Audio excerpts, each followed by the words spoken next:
Entonces, hilando todo con lo que vimos en la primera sesión, surge una gran pregunta.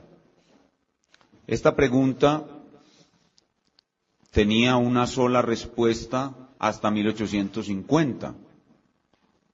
Pero en 1850, con el dispensacionalismo, hay otra respuesta. Bueno, tenía dos respuestas, pero ahora con el dispensacionalismo aparece una tercera respuesta.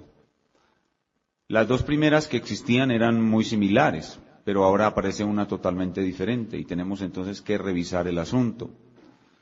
¿Qué relación hay entre Israel y la Iglesia? ¿Y por qué viene siendo tan importante este asunto?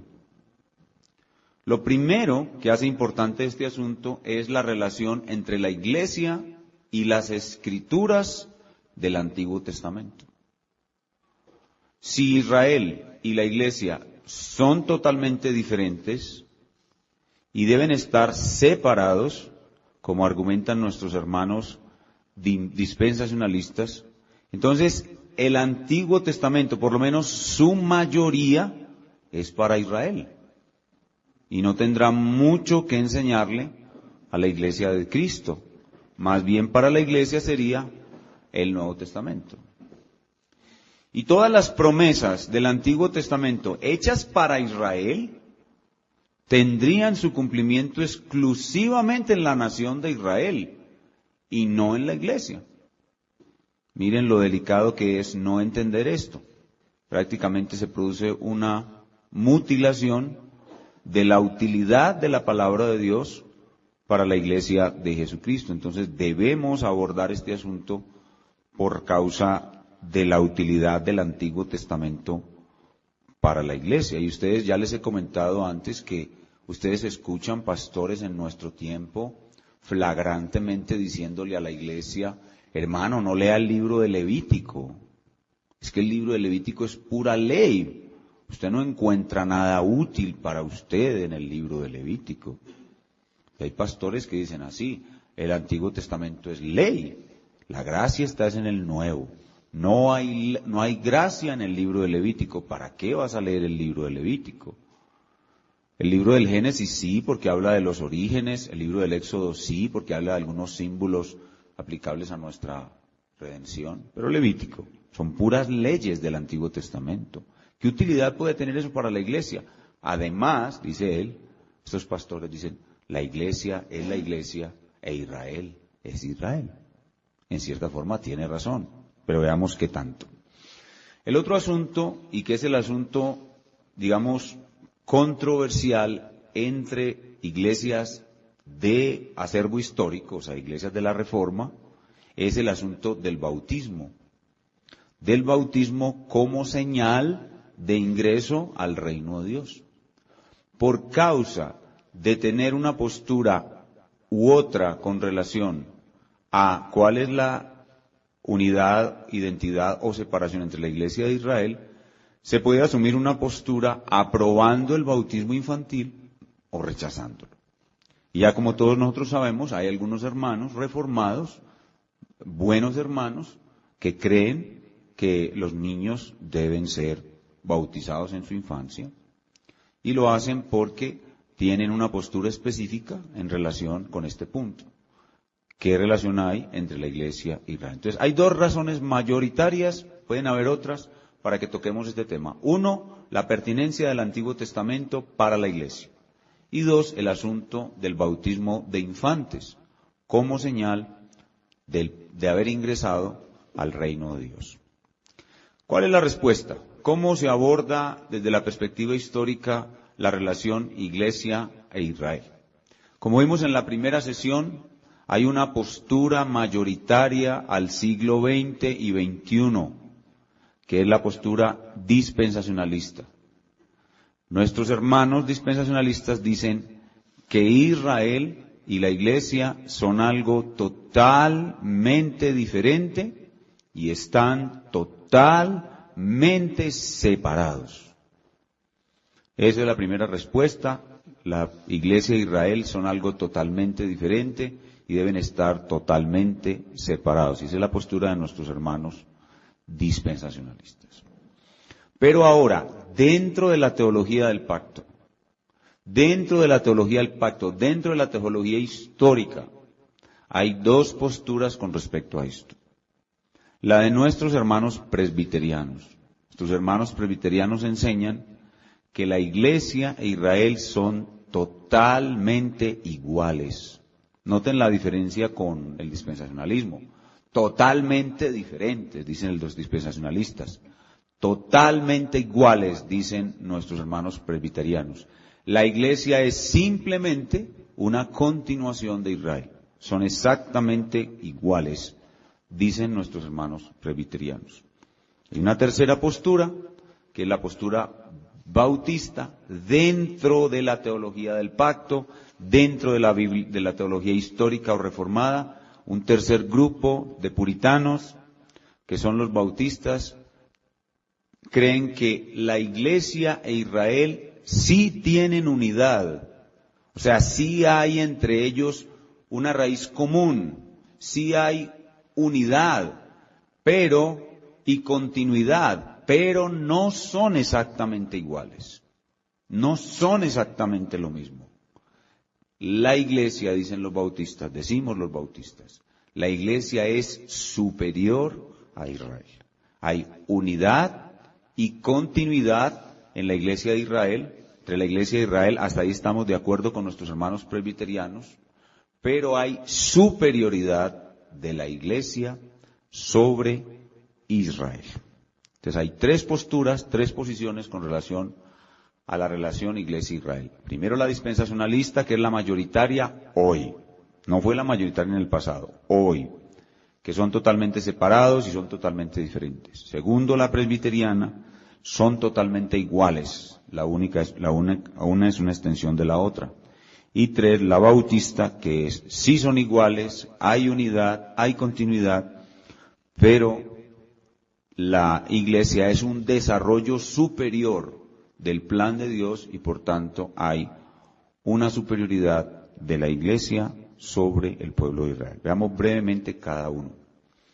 En primer lugar, la postura dispensacionalista.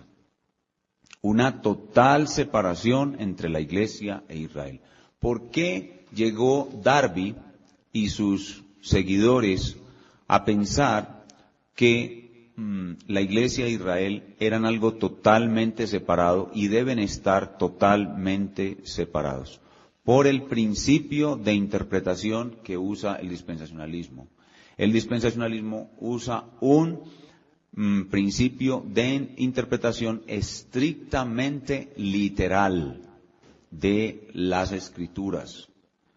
Para el dispensacionalista, todos los textos son, a menos que el contexto evidencie algo demasiado obvio que haga que la interpretación no sea literal, la interpretación de todos los textos debe ser estrictamente literal. Por esa razón, cuando ellos leen en el Antiguo Testamento que Dios hizo un pacto con Israel, para ellos la palabra Israel es la nación física de Israel que está en Palestina, con toda su estructura histórica, con todos sus gobernantes, desde Moisés y todos los demás, David, todos los reyes, incluidos los gobernantes contemporáneos. Para ellos, cuando la Biblia en el Antiguo Testamento dice Israel, se refiere a la nación de Israel, y para ellos todo lo que Dios diga de Israel en el Antiguo Testamento debe cumplirse en esa nación estrictamente. Entonces, su interpretación estrictamente literal los lleva a separar la Iglesia de Israel. Por eso es que ellos creen que Dios tiene dos planes, porque parece que en el Antiguo Testamento Dios no tenía en cuenta para nada las otras naciones, y ese era su plan original era con Israel, y a partir del Nuevo Testamento tiene en cuenta todas las naciones, y ese es su trato con la Iglesia. La Iglesia tiene que ver con todas las naciones, y el Antiguo Testamento tiene que ver solo con Israel. Por esa aplicación estrictamente literal de las Escrituras. Pero en segundo lugar, también por su forma particular de dividir la historia de la redención. Recuerden lo que veíamos en la clase anterior, que ellos dividen la historia de la redención por dispensaciones. Las dispensaciones son períodos cerrados de tiempo, en los que Dios tiene un trato con una porción de la humanidad, y termina ese trato con esa porción de la humanidad, y cierra ese período, y abre otro período, y eso es lo que ellos llaman trazar correctamente la palabra de verdad. El dispensacionalista dice, eso es trazar correctamente la palabra de verdad, dividir correctamente la palabra de verdad, y es crear esos cajones donde Dios trata con una sección de la humanidad, deja ese trato atrás y continúa otro trato con otra porción de la humanidad, y así sucesivamente. Su forma particular de dividir la historia, pues hace que Israel y la Iglesia estén separados.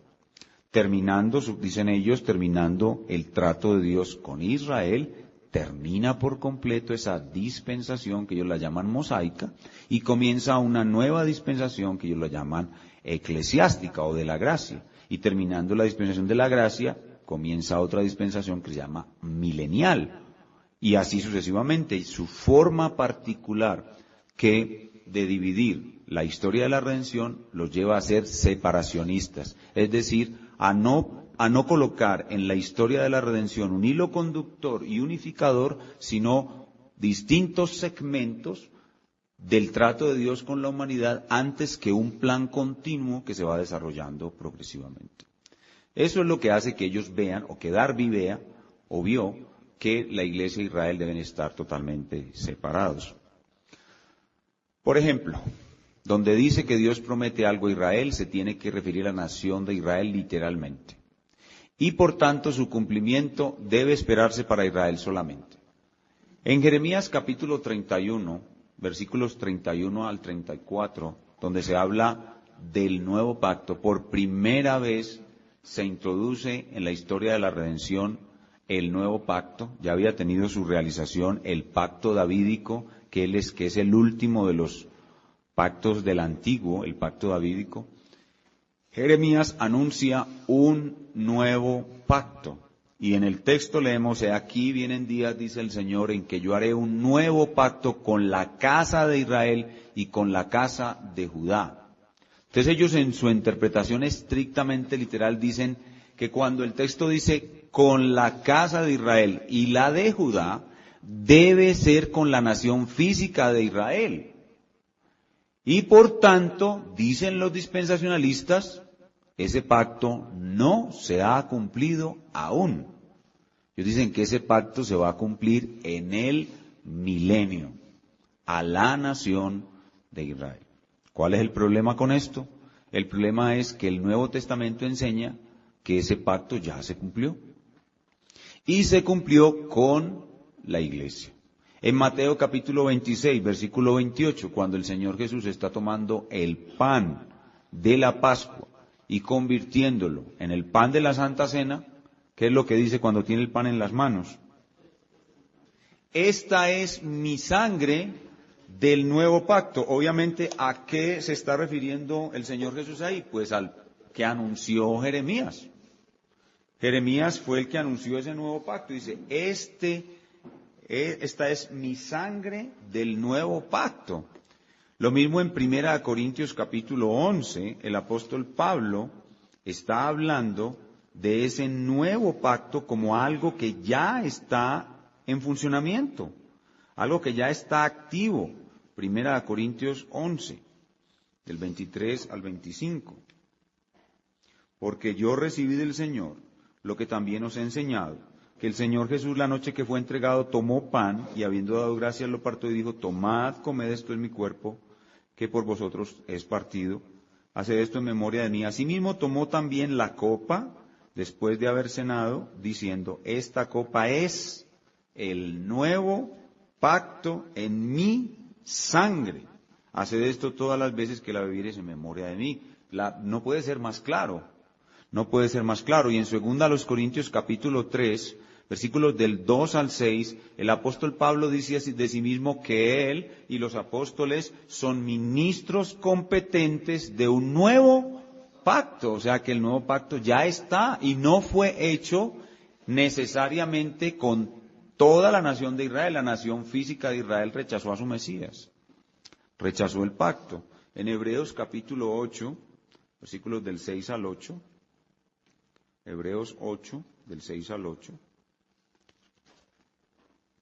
leemos: pero ahora tanto mejor ministerio es el suyo, cuanto es mediador de un mejor pacto, establecido sobre mejores promesas, porque si aquel primero hubiera sido sin defecto, ciertamente no se hubiera procurado lugar para el segundo, porque reprendiéndoles dice: he aquí, vienen días, dice el Señor, en que estableceré con la casa de Israel y la casa de Judá un nuevo pacto. O sea, ahí vemos claramente que los apóstoles consideraban que lo que el Señor Jesús hizo era el cumplimiento de la promesa del profeta Jeremías, que había dado originalmente para la nación de Israel, está siendo cumplida en un nuevo Israel.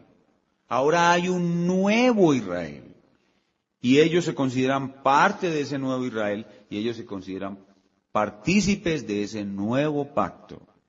Entonces, esta postura es una postura totalmente antibíblica.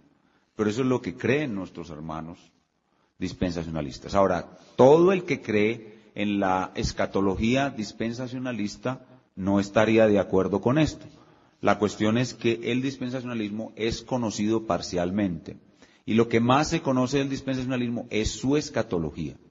Pero estas cosas del dispensacionalismo no se conocen bien.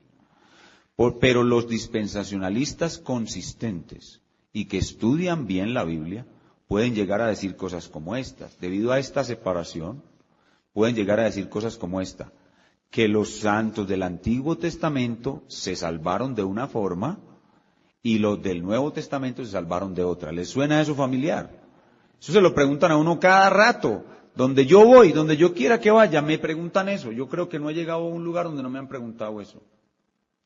¿Por qué la gente cree que los santos del Antiguo Testamento se salvaron de una manera y los santos del Nuevo Testamento de otra? Por el dispensacionalismo. El dispensacionalismo es el que ha producido esto. Él produce una separación entre la Iglesia de Israel y hace en la idea de los creyentes, en la mente de los creyentes, la idea de que es posible dos sistemas de salvación. Por ejemplo, algunos dispensacionalistas creen que Abraham se salvó cuando creyó la promesa de que tendría un hijo, y no porque creyó en el Cristo. Pero en Juan capítulo 8 vemos claramente que el Señor dice que Abraham lo vio a él, al Cristo, y lo vio y se gozó, dice el texto. Entonces Abraham no se salvó porque creyó en la promesa de que tendría un hijo. Abraham se gozó porque él creyó que de su descendencia, incluyendo al hijo que iba a tener, que fue Isaac, nacería el Mesías. Y él se salvó creyendo en el Mesías, no en el nacimiento de Isaac. Pero el dispensacionalismo crea toda esa posibilidad por la separación que establece entre la Iglesia de Israel. Pero entonces, nosotros decimos que esto es un error. Pero ¿cómo puede ser posible? ¿Cómo puede ser posible que si esas promesas del Antiguo Testamento fueron dadas a Israel, cómo puede ser posible que se cumplan ahora en la Iglesia? Hay dos formas de responder a eso. Primero, las promesas hechas a Israel se pueden cumplir en la Iglesia porque el núcleo de la Iglesia fue y es el remanente elegido de la nación de Israel. O sea que la primera iglesia, ¿cómo fue? Fue una iglesia judeo-cristiana. Es decir, el nuevo Israel es resultado de una poda, Cuando Moisés dice en Deuteronomio, no me acuerdo ahora el texto, 18 creo que es: profeta os levantará el Señor vuestro Dios como a mí. El que no hiere a tal profeta será cortado de su pueblo. Reafirma Esteban en Hechos 7, cuando está dando el discurso ante los judíos que no creyeron. Entonces, levanta el profeta y el que no escuche a ese profeta será cortado de Israel. Entonces aquí tenemos a todo Israel. Llega el profeta y comienza el profeta a predicar. ¿Qué dice la sentencia de Moisés? El que no oiga al profeta será cortado del pueblo. Cuando Jesucristo termina su ministerio, Israel está dividido en dos partes. 500 personas creen al profeta. Y vamos a suponer que son 6 millones de judíos. 5.900.500 no creen. ¿Qué sucede según la profecía de Moisés? Que Israel es cortado y vive en dos partes. 500 y 5.900.500.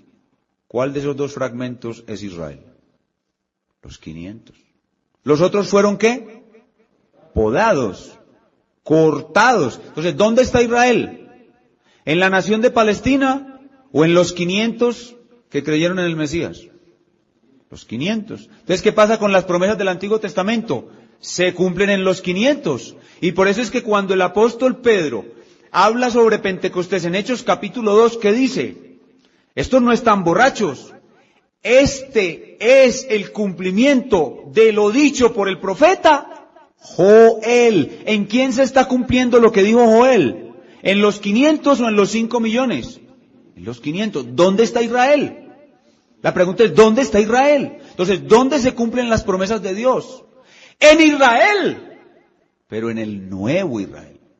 El otro Israel quedó siendo un desecho raquítico, lánguido, sin vida, que de Israel no tiene sino el nombre.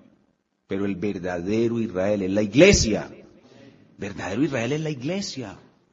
Y por eso las promesas del Antiguo Testamento son nuestras. Cuando usted lee todas las promesas del Antiguo Testamento son suyas. Porque usted es Israel.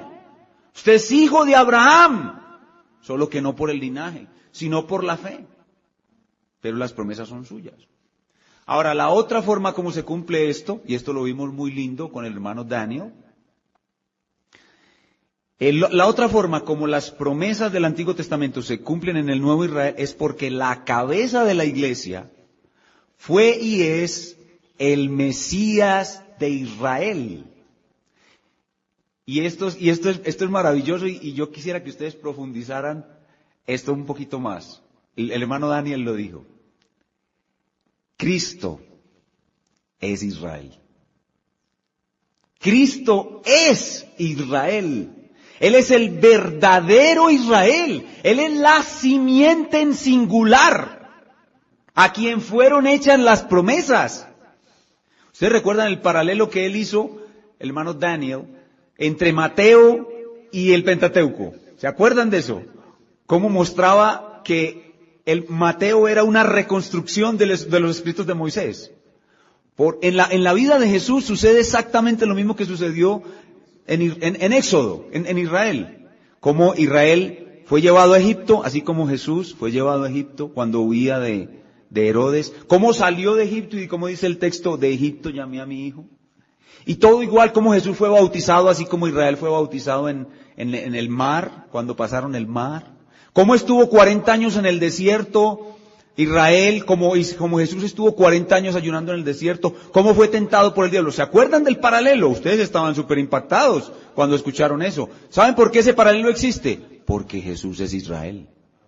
Jesús es el verdadero Israel. Hay un libro muy bueno, que ahora no me acuerdo del autor, David Howlwerda. Les traigo el dato. El título del libro es, se me escapa, pero es algo así como Jesús es Israel. Eso es excelente, hermanos. Usted ver todos esos textos en que se muestran que el verdadero Israel es Jesús. Jesús es el verdadero Israel. Entonces, debido a que las promesas se deben cumplir en Israel, las promesas se le hicieron a Jesús y se cumplen en Jesús, y como nosotros estamos injertados en Jesús por la fe, todas esas promesas son para nosotros. Y por eso es que Joel se cumple en Hechos 2, y Nahum se cumple en Hechos 15, cuando dice, restauraré el tabernáculo caído de David. Santiago toma al profeta Nahum o Abdías, Nahum. Santiago toma el profeta Nahum y dice en Hechos capítulo 15, Esto se está cumpliendo en este instante. Se está cumpliendo ahí. O sea que los apóstoles veían claramente que las promesas del antiguo pacto se cumplen en la iglesia, porque la iglesia es el nuevo Israel, porque Cristo es el verdadero Israel y nosotros estamos unidos a Cristo.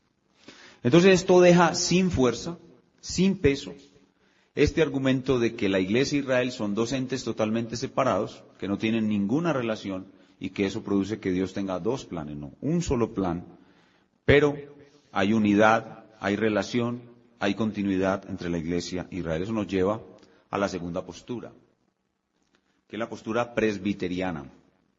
Y ustedes la escucharon del hermano Daniel. ¿Cómo comenzó él comenzó sus clases hablando sobre esto?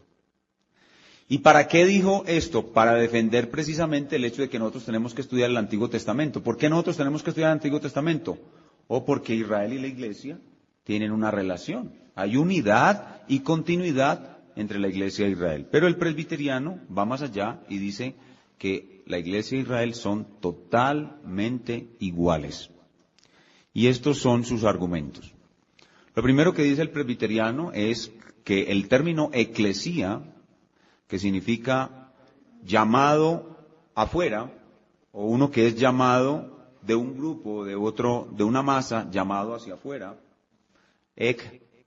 fue afuera, y kaleo, que es de un grupo, de una comunidad. El término eclesía del Antiguo Testamento es exactamente igual al del Nuevo. La asamblea de Israel es la eclesía. Lo mismo que en el Nuevo Testamento, en eso ellos tienen razón. El principio constitutivo de la iglesia de Israel es el mismo. Israel es una nación elegida. La iglesia son elegidos de toda nación, tribu, pueblo y lengua. O sea que su principio constitutivo es el mismo. En tercer lugar, hay declaraciones del Nuevo Testamento de que la iglesia es el nuevo Israel de Dios. Por ejemplo, en 1 Corintios 10:18. Dice, mirad a Israel según la carne. Eso significa el Israel físico o nacional. Los que comen de los sacrificios no son partícipes del altar. Entonces, hay un Israel según la carne y hay otro Israel según el Espíritu. Hay un Israel según la carne y hay un Israel según el Espíritu. La palabra de Dios hace esa distinción.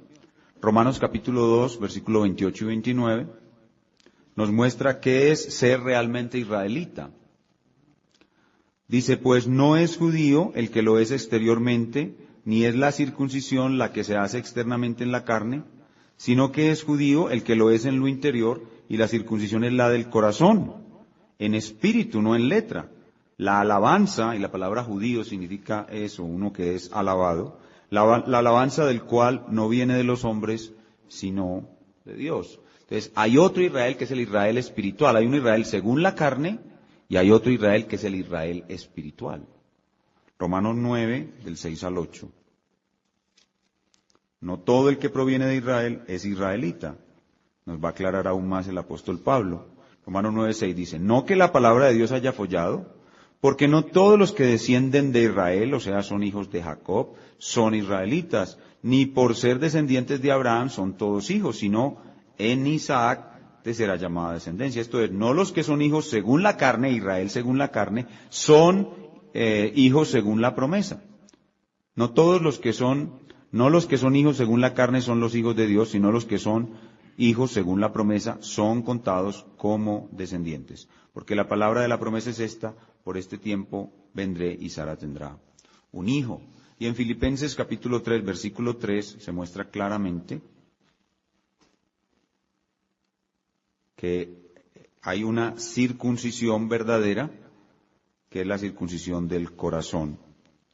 Dice, porque nosotros somos la circuncisión, los que en espíritu servimos a Dios y nos gloriamos en Cristo Jesús, no teniendo confianza en la carne. Entonces esto muestra claramente que hay unidad, que la iglesia e Israel tienen el mismo principio constitutivo, que son dos pueblos que tienen unidad por tener estas características muy similares.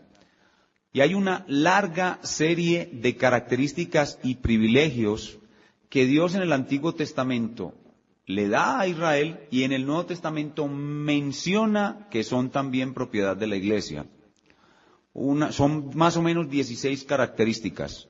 Son unas 16 características que el Antiguo Testamento le da a la nación de Israel y que luego en el Nuevo Testamento dice que también le pertenecen a la iglesia. Y esto es lo que más hace que nuestros hermanos presbiterianos crean que la iglesia y Israel son lo mismo, porque lo que se dice de Israel en el Antiguo se aplica a la iglesia en el Nuevo de manera directa. Entonces ellos creen que eso muestra la igualdad absoluta entre la iglesia e Israel. Por ejemplo, Éxodo 19, donde dice que Israel será un pueblo de gente santa, real sacerdocio, nación santa, un pueblo de reyes y sacerdotes.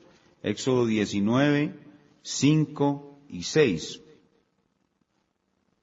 Dice, ahora pues, si diereis oído a mi voz y guardareis mi pacto, vosotros me seréis mi especial tesoro sobre todos los pueblos, porque mía es toda la tierra, y vosotros me seréis un reino de sacerdotes y gente santa.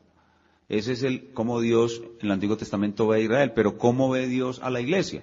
Igual, segunda de Pedro, capítulo 2, versículo 9, un texto muy, muy conocido, que nosotros somos real sacerdocio, nación santa, son exactamente las mismas palabras. Entonces, como vemos exactamente las mismas palabras, decimos entonces, o dicen nuestros hermanos presbiterianos, es porque la iglesia de Israel son exactamente lo mismo. Segunda de Pedro 2:9. Me equivoqué en la cita, ¿cierto? Primera de Pedro 2:9, es Primera de Pedro.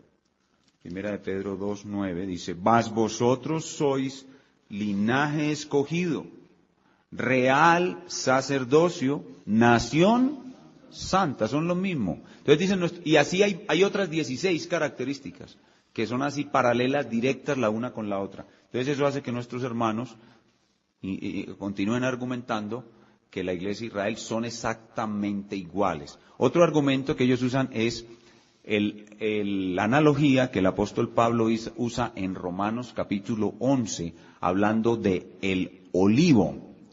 El apóstol Pablo está mostrando que el olivo, el árbol que simboliza la historia de la redención, tiene una raíz. Esa raíz es Abraham. Tiene un tronco que son Moisés y los profetas, y tiene unas ramas que son todas las obras de Dios realizadas hasta Cristo. Y cuando llega el Cristo, dice que las ramas naturales son desgajadas, cortadas, y las ramas silvestres son injertadas contra naturaleza en el buen olivo. Entonces nuestros hermanos dicen, mire, es que no son dos pueblos, es un solo pueblo. Porque es un solo árbol. Es un solo árbol, entonces es un solo pueblo. Entonces la iglesia e Israel son lo mismo. Pero nosotros veremos luego que, a pesar de que es un solo árbol, no necesariamente son iguales. A pesar de que hay continuidad, sí hay unidad, sí tienen mucha semejanza, pero la iglesia viene a ser superior a Israel. Enseguida veremos por qué. Y el último argumento es Efesios 2, del 11 al 19. Es un pasaje muy, muy importante. Este pasaje, pues, es bueno para ellos, para defender su postura, pero es bueno para todos, para negar el dispensacionalismo. Este pasaje es clave para todos los que creemos la teología del pacto, porque este pasaje niega de una manera sencilla el dispensacionalismo, de una manera muy clara. Efesios 2:11. Por tanto, acordaos de que en otro tiempo vosotros, los gentiles en cuanto a la carne, erais llamados incircuncisión por la llamada circuncisión hecha con mano en la carne. En aquel tiempo estabais sin Cristo, alejados de la ciudadanía de Israel y ajenos a los pactos de la promesa, sin esperanza y sin Dios en el mundo. Pero ahora, en Cristo, o sea, unidos a Cristo, unidos en Cristo Jesús o unidos a Cristo Jesús, vosotros que en otro tiempo estabais lejos, habéis sido hechos cercanos por la sangre de Cristo, porque Él es nuestra paz, que de ambos pueblos hizo uno. Miren, no son dos planes. La iglesia de Israel no están separadas. De ambos pueblos hizo uno. Recuerden, los 500 que fueron cortados son Israel. Y a esos 500 Él injertó la gran masa gentil. Ese es el nuevo Israel. De esos dos pueblos desechó a los 5 millones y cogió a los 500 y los estableció como un nuevo Israel, y ahí injertó una gran cantidad de gentiles, y esos dos pueblos, judíos y gentiles, ahora son uno. No son dos planes, es uno solo, no son dos pueblos, es uno solo.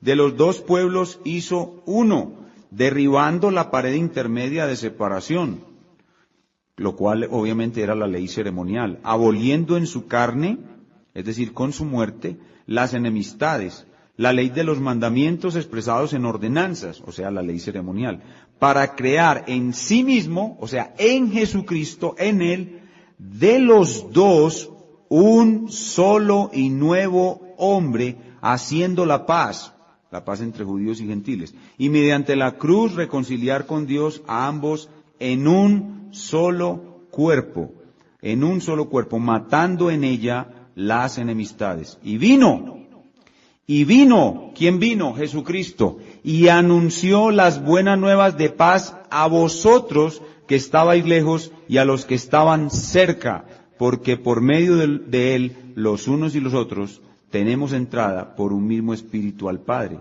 Así que ya no sois gentiles, ya no sois extranjeros y ellos judíos, no. Así que ya no sois extranjeros ni advenedizos, sino conciudadanos de los santos y miembros de la familia de Dios. Este pasaje es el pasaje más claro y potente del Nuevo Testamento para contradecir la división y la separación dispensacional. Entonces nuestros hermanos presbiterianos lo usan como parte de su argumento para mostrar que la iglesia de Israel son lo mismo. Pero realmente el pasaje muestra que son lo mismo. Lo que muestra el pasaje es que con los dos se hizo una cosa totalmente nueva, pero no que son exactamente lo mismo. Entonces, cuando se mantiene la idea de que son exactamente lo mismo, ¿qué es lo que se está tejiendo? Al decir que la iglesia es igual a Israel, se admiten que las condiciones del antiguo pacto, en las que se permitía que personas inconversas llevaran la señal del pacto, es decir, la circuncisión, de esa misma manera los hijos de los creyentes recién nacidos, que no son creyentes, pueden también llevar la señal del pacto, que es el bautismo. Entonces, ese es el argumento de nuestros amados hermanos presbiterianos. Ellos dicen que debido a que la iglesia e Israel son lo mismo, para ellos prácticamente el pacto abrahámico y el nuevo pacto son lo mismo, entonces lo único que hay que hacer es cambiar la señal. La señal del pacto antiguo, del pacto abrahámico, es la circuncisión. La señal de introducción al nuevo pacto es el bautismo. Entonces intercambiamos la circuncisión por el bautismo. Y como Israel y la iglesia son lo mismo, las condiciones del pacto antiguo con Israel era una población mixta. Ustedes recuerdan la insistencia del hermano Hoffman de que en Israel había extranjeros y que esos extranjeros eran circuncidados y que esos extranjeros tomaban la Pascua. Entonces, esa condición mixta de un pueblo mixto bajo el pacto, creyentes y no creyentes compartiendo la misma señal, es lo que ellos ven cuando dicen que la iglesia e Israel son lo mismo.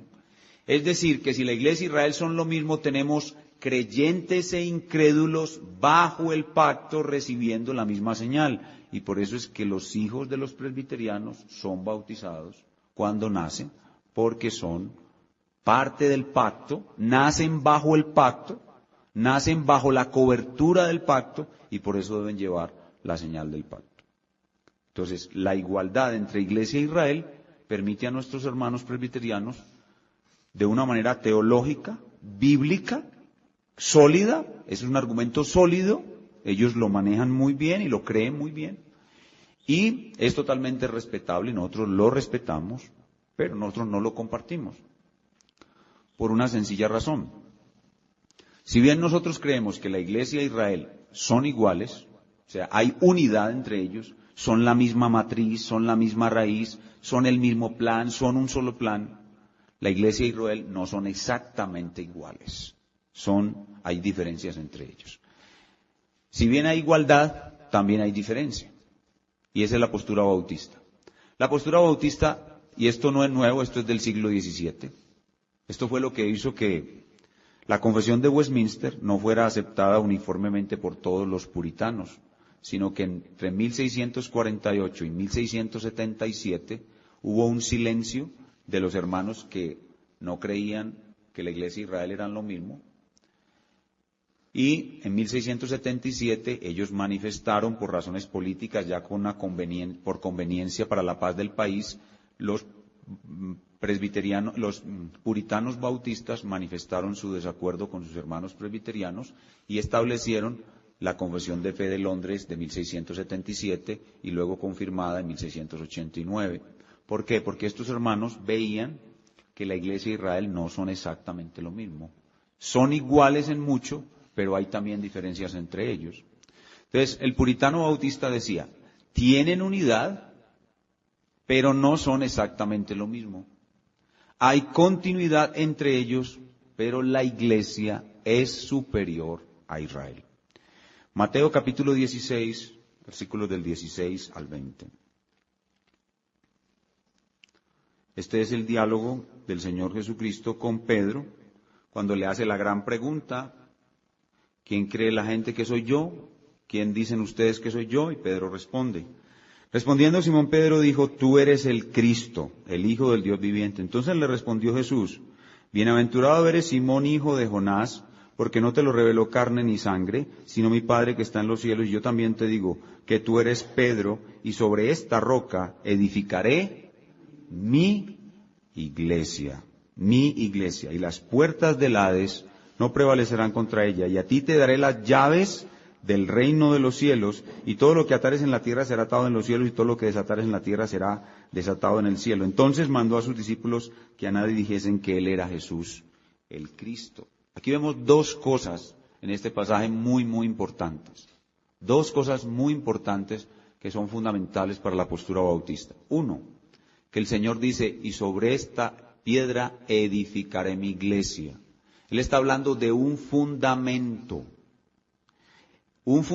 para una cosa que existía ya, nos suena como muy lógico. ¿Sí o no? Si Israel fuera exactamente lo mismo que la iglesia, ¿por qué el Señor Jesucristo habla de un fundamento? ¿O acaso no es que cuando se dice que se habla de un fundamento es porque se va a crear algo nuevo? ¿O va a comenzar otra cosa? ¿O cuál es el otro uso que puede tener la palabra fundamento? La iglesia es otra cosa. Sí hay unidad, sí son muy iguales, pero la iglesia es un nuevo comienzo en el plan de Dios. Y en segundo lugar, le dice a Pedro, a ti te daré las llaves del reino. Una expresión un poco extraña que la gente hace que pinte a San Pedro como el portero del cielo. ¿Han visto eso, verdad? Todo el mundo cree que San Pedro es el portero del cielo. Entonces,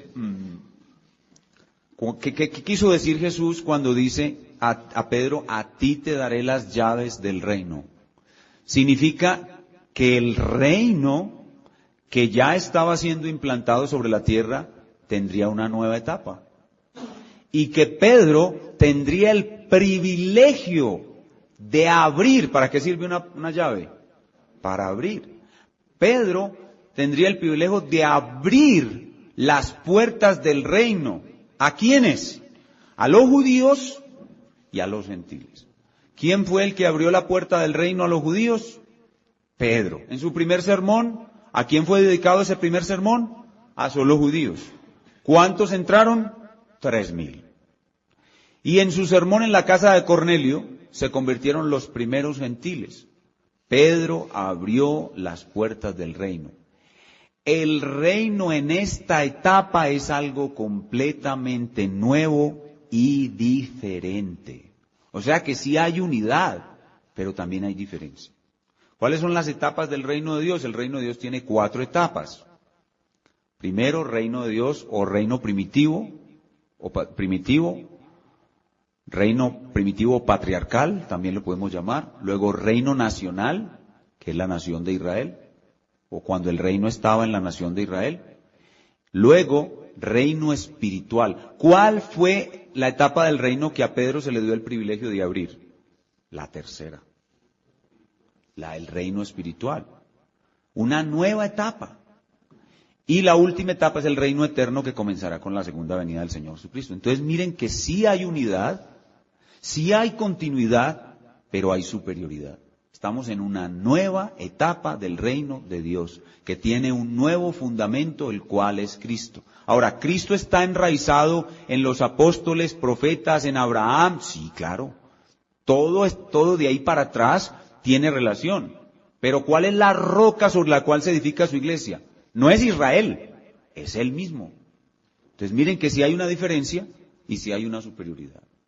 Mateo 21, verso 33 al 43, y este pasaje es demasiado claro. Mateo 21, del 33 al 43. La parábola de los labradores malvados. No vamos a leer toda la parábola. Ustedes la conocen. Jesús está aquí acusando a los maestros en Israel, quienes son los judíos, los escribas y los fariseos. Y luego de que los acusa de ser homicidas, rechazadores de Dios, homicidas y corruptos, termina diciéndoles, versículo 43, por tanto os digo que el reino de Dios, que hasta ese momento estaba en la nación de Israel, será quitado de vosotros y será dado a gente. ¿Cuál es esa gente? La iglesia, el nuevo Israel, que produzca los frutos de él. Israel, hermanos, en el tiempo del Señor Jesucristo, Israel era una higuera estéril. Y esa higuera estéril debía ser cortada. Y la raíz de la higuera, que es Abraham, Moisés, los profetas, serviría para injertar un nuevo Israel en esa raíz, que es la iglesia. ¿Y cuál es el brote? ¿Cuál es el punto de empalme entre el tronco, entre la raíz que sostiene al árbol y los gentiles que van a venir allí? Los 500 judíos que se convirtieron en el día de Pentecostés, en la venida del ministerio de Cristo.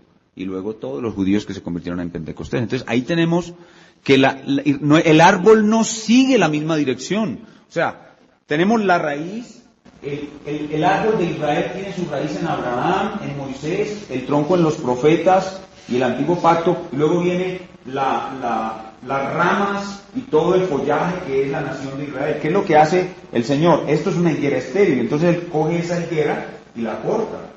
Pero al cortarla queda un pequeño pedacito del tronco que son los 500 que creen en Jesucristo. Entonces, el resto del tronco, el resto del árbol, la frondosidad, el follaje del árbol, lo corta y lo desecha. Y enseguida coge un árbol gentil, un árbol de creyentes gentiles, y lo coge y lo pega en el tronco, uniéndolo exactamente por el lugar donde están los 500. Y así se forma un nuevo árbol. Noten que no es el mismo árbol. Es un nuevo árbol. Por eso la iglesia y Israel no son lo mismo. Porque es un nuevo árbol, no es el mismo árbol. Por eso no se le puede dar el mismo trato al pacto abrahámico que al nuevo pacto. Aunque ellos están unidos, aunque ellos están entrelazados, aunque ellos tienen dependencia, unidad, progresión, no son lo mismo. Es un nuevo árbol. Y eso hace que nosotros no podamos aceptar el postulado presbiteriano del bautismo de los niños. En Hebreos capítulo 9, versículos 8 al 10. Hebreos capítulo 9, versículos del 8 al 10. Y enseguida veremos Hebreos 8.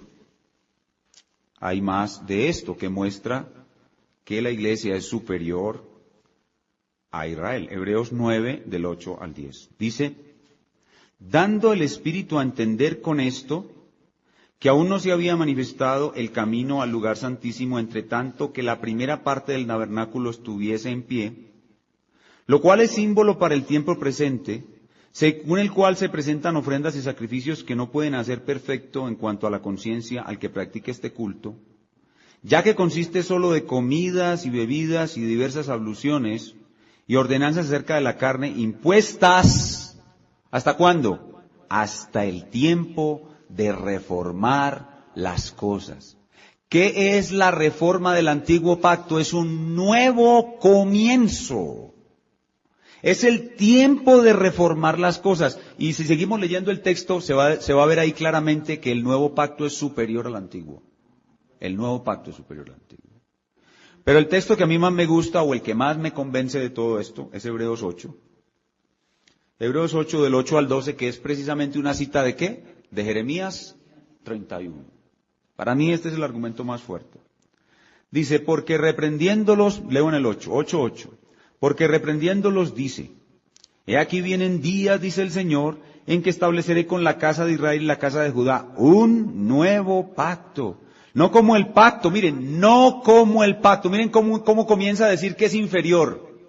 No como el pacto que hice con sus padres, el día que los tomé de la mano para sacarlos de la tierra de Egipto, porque ellos no permanecieron en mi pacto. ¿Por qué no podían permanecer en su pacto? Porque eran incircuncisos de corazón.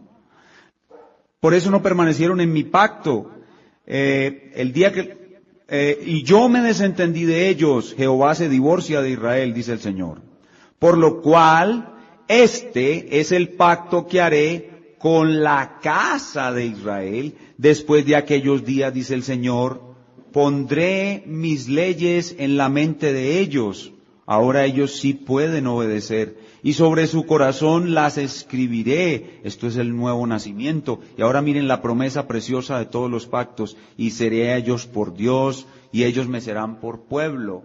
¿Será Dios por Dios a toda la nación de Israel cuando cortó a esos 5 millones y a los herederos de esos 5 millones? No. Hay algo superior aquí. Yo seré a ellos por Dios y ellos me serán mi pueblo. Y esta es la parte que a mí más me gusta. Y ninguno enseñará a su prójimo, ni ninguno a su hermano diciendo, conoce al Señor, porque todos me conocerán. La iglesia no puede ser igual a Israel, porque en Israel había creyentes e inconversos mezclados. En la iglesia nunca habrán creyentes e inconversos mezclados.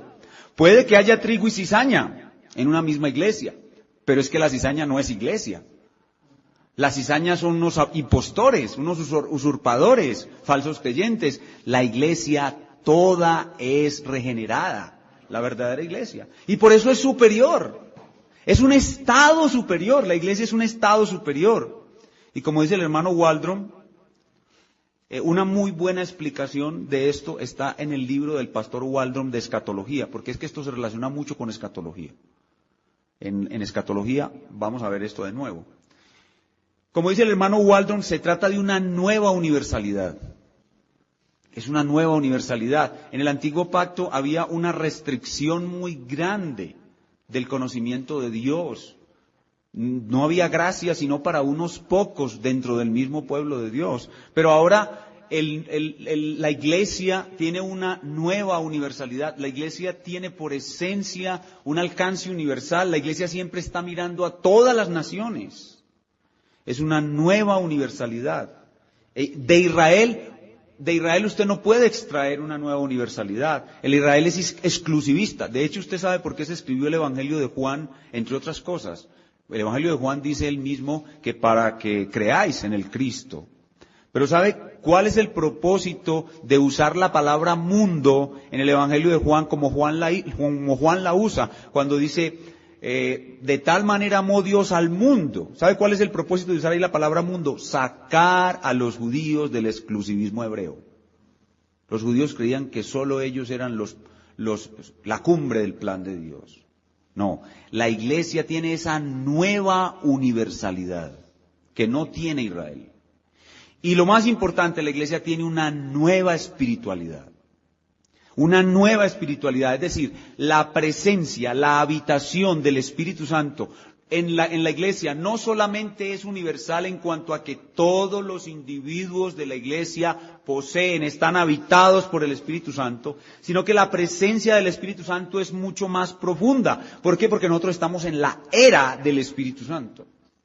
Y es una espiritualidad mucho más profunda que en el antiguo pacto. No que Moisés no tuviera el Espíritu Santo, no que Abraham no lo tuvieran. Ya hemos dicho y hemos defendido que los santos del Antiguo Testamento eran habitados por el Espíritu Santo muy fuertemente, tal vez igual que nosotros. Pero nosotros tenemos una nueva espiritualidad, nosotros tenemos una gracia especial del Espíritu. Dice el Señor Jesucristo que el más pequeño en el reino, mayor es que Juan el Bautista.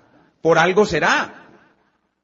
No solamente por el conocimiento que tenemos del nuevo pacto, sino porque la espiritualidad es más profunda. Y es una espiritualidad mucho más corporativa. Nosotros tenemos una unidad que no tenía Israel. Israel estaba unido por la ley y las tradiciones, pero en Israel no había el amor que hay en la iglesia. La iglesia hay amor.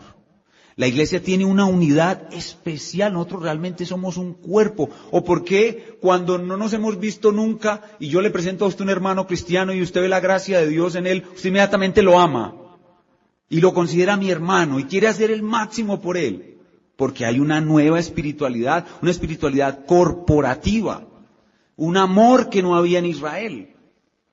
Entonces la iglesia es superior a Israel, superior a Israel. Y eso está en todos los miembros de la iglesia. Todos tenemos esa espiritualidad. Y por eso nosotros debemos establecer esta diferencia con nuestros hermanos presbiterianos y con nuestros hermanos dispensacionalistas. Con el hermano dispensacionalista le decimos: hermano, te amamos de corazón y creemos que tu fe no va a alterar tu salvación, lo que tú crees no va a alterar tu salvación. Tú crees lo que crees, si quieres seguir creyendo que hay dos planes, que la iglesia y Israel están separados, no importa, te amamos, sigue adelante. Pero nosotros creemos que la iglesia y Israel no son lo que tú dices, no están separados estrictamente, hay unidad y continuidad. Y al hermano presbiteriano nosotros le decimos lo mismo: hermano, te amamos, y es más, podemos con el presbiteriano incluso tener mucha más unidad. Los bautistas y los presbiterianos pueden casarse entre sí, trabajar juntos entre sí, pueden haber iglesias comunes de presbiterianos y bautistas, no hay ningún problema, porque el presbiteriano y el presbiteriano y el bautista tenemos un terreno en común, que es ¿cuál? La teología del pacto. Nosotros tenemos la misma fe de la teología del pacto. ¿Solo cuál diferencia?